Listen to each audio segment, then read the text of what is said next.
IELTS speaking test questions and model answers written in September 2022 for part 2 of the test for the topic of people. First, I'm going to explain how to deal with the topic of people in part 2 of your test. Then I'm going to present some model answers that I have written in September 2022.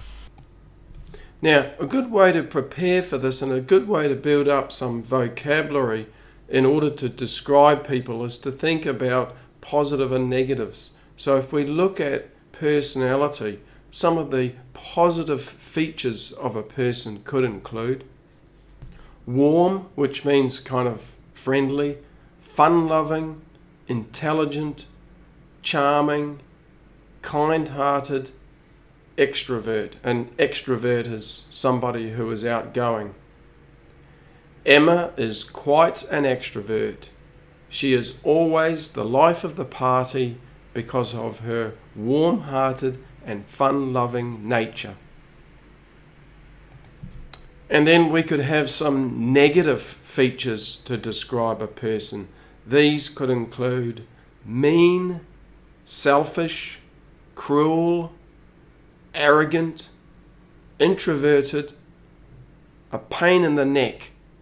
A pain in the neck is somebody who's annoying. It's an idiomatic expression, so this is a good way to boost your vocabulary.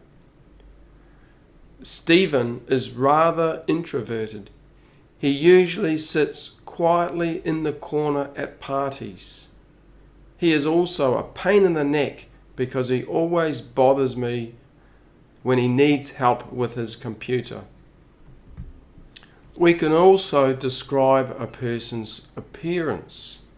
We can talk about their height. Are they kind of short and small? We can say they're petite. If they're tall, we can describe them as being lofty. We can describe what sort of build they have. If they're thin, they're slender, fat, overweight, muscular, well built. We can talk about their age. If they're a young child, they're a toddler, a young adult, adolescent, or maybe they're a senior citizen, somebody aged 60 and over. We can talk about facial features. Clean shaven means there's no beard or moustache. Or we can describe their beard, even the type of beard, like a goatee beard or a moustache. We can describe their hair. Maybe they have long, thick hair, or perhaps a ponytail, or maybe they're like me, bald, no hair at all. You could also mention what sort of relationship this person has with you. Are they a friend? Then they're a pal. A pal is a friend. A soulmate, somebody who you're very close to and share your innermost secrets with. Maybe they're a classmate or a colleague or perhaps a mentor, somebody who guides you. You could also talk about things to do with their lifestyle. What sort of hobbies do they have? Maybe they enjoy snorkeling. And what sort of job do they do? Perhaps they're a lab technician.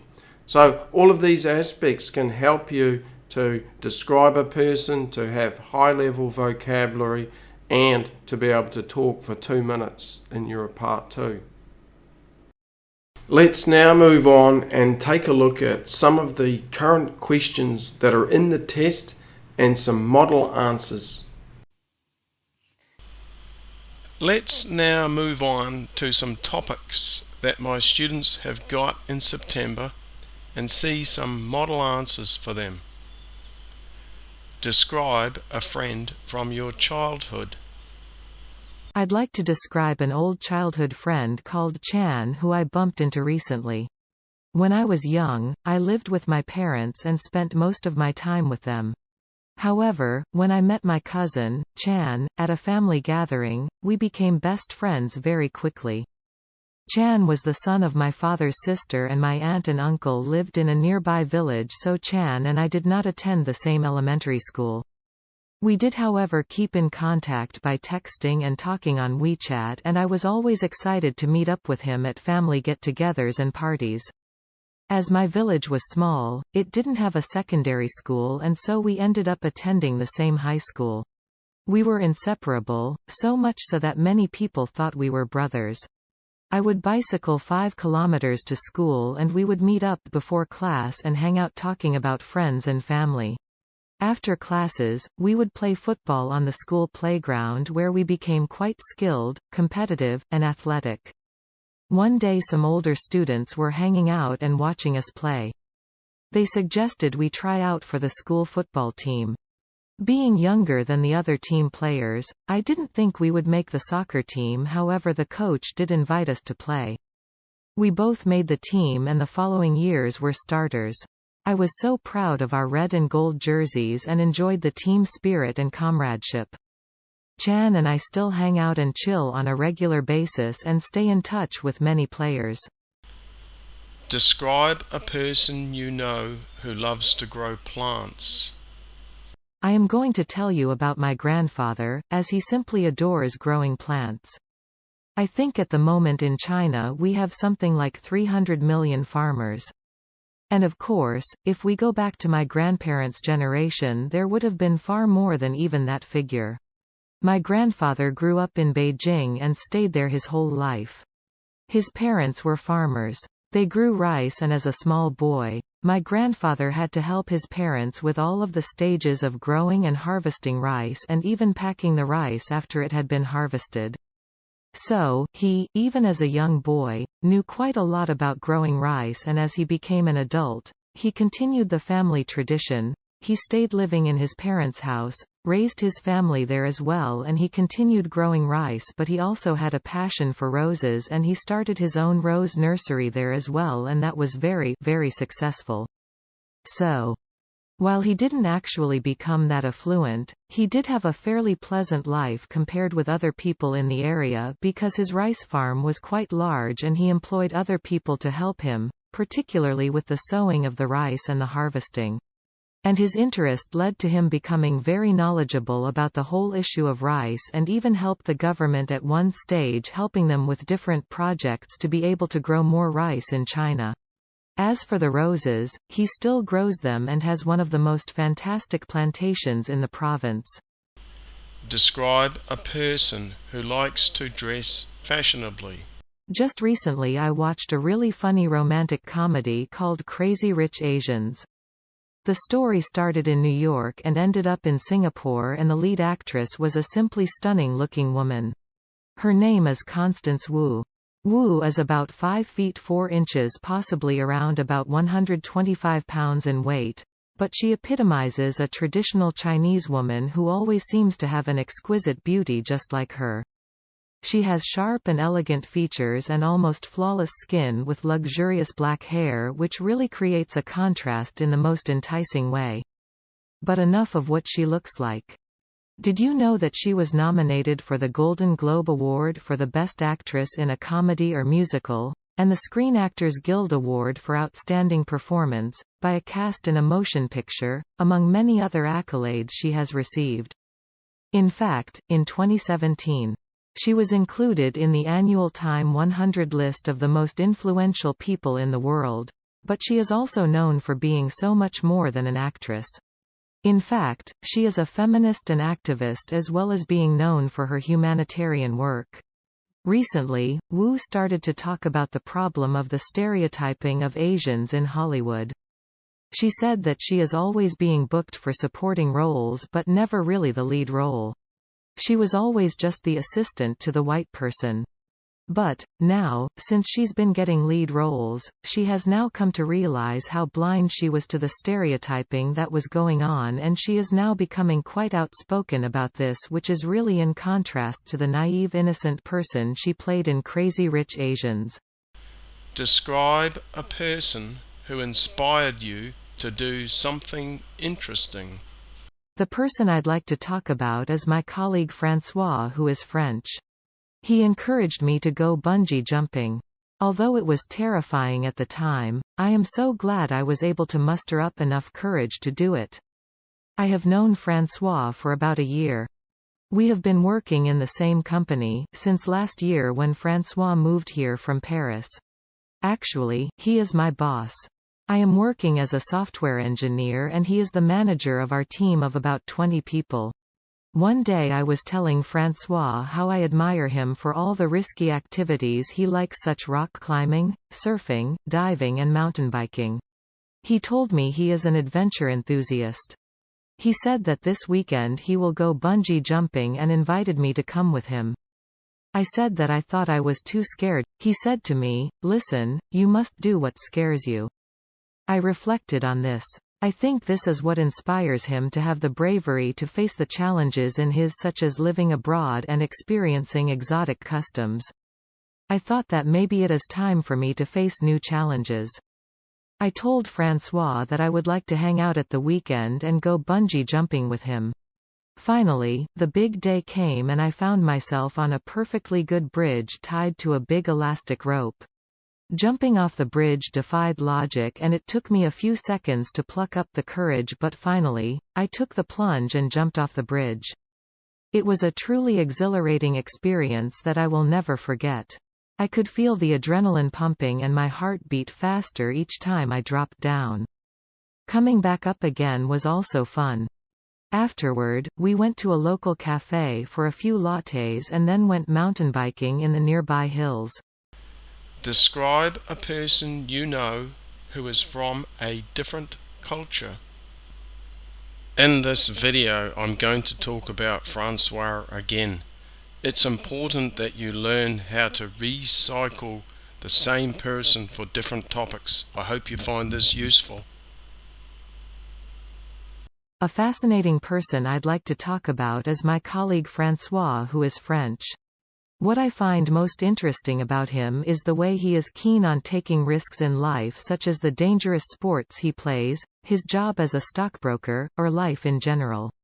You know, he's one of those go-getter types of people. I have known François for about a year. We have been working in the same company since last year when François moved here from Paris. Actually, he is my boss. I am working as a Bitcoin trader and he is the manager of our team of about 20 people. We are also good friends and we often hang out at the weekend, to drink a few lattes or go mountain biking in the nearby hills. François is an extrovert and always likes to crack funny jokes around the office. The jokes are not particularly funny, but his facial expressions, gesticulations, and cute French accent are to die for. He is also a very generous man and often takes new employees under his wing and acts as a mentor for them. What I find most fascinating about François is that he does numerous risky activities like rock climbing, surfing, diving, and mountain biking. He told me he is an adventure enthusiast. He said that his grandfather advised him to do what scares you. I think this is what inspires him to have the bravery to face the challenges in his life. He does extreme sports and he also has taken on other challenges, such as living abroad, and experiencing exotic customs. Describe a neighbor you find interesting. I'm going to talk about François one more time. Notice the way you can use the same person to talk about different topics, and you can even use the same parts of your answer and recycle some of the vocabulary. This is an effective way to prepare for your test. A fascinating person I'd like to talk about is my neighbor François, who is French. What I find most interesting about him is the way he is keen on taking risks in sports, his job or life in general. You know, he's one of those go-getter types of people. I have known François for about a year. We have been living next door since last year when François moved here from Paris. Actually, he is my boss. I am working as a software engineer and he is the manager of our team of about 20 people. We are also good friends and we often hang out at the weekend, to drink a few lattes or go mountain biking in the nearby hills. Francois is an extrovert and always likes to crack funny jokes around the office. The jokes are not particularly funny, but his facial expressions, gesticulations, and cute French accent are to die for. He is also a very generous man and often takes new employees under his wing and acts as a mentor for them. What I find most fascinating about Francois is that he does numerous risky activities like rock climbing, surfing, diving and mountain biking. He told me he is an adventure enthusiast. He said that his grandfather advised him to do what scares you. I think this is what inspires him to have the bravery to face the challenges in his life. He does extreme sports and he also has taken on other challenges, such as living abroad, and experiencing exotic customs. In my company, he also dares to face new challenges. For instance, he is our leader for many exciting projects including facial recognition software that will be used in the photography industry. Alright, so I hope that you found this video useful, this video about people. Don't forget there's 4 other aspects that you want to prepare for your speaking test, and you want to subscribe to me so that you can get updates when I release these videos. Basically the other aspects are places, things, activities, experiences. If you've liked this video, if you found it useful, please press the like button on YouTube. This will help my video to become more popular and it'll help more people to see the video. And of course, if you would like to see my future videos, please subscribe to me. You'll keep getting updates.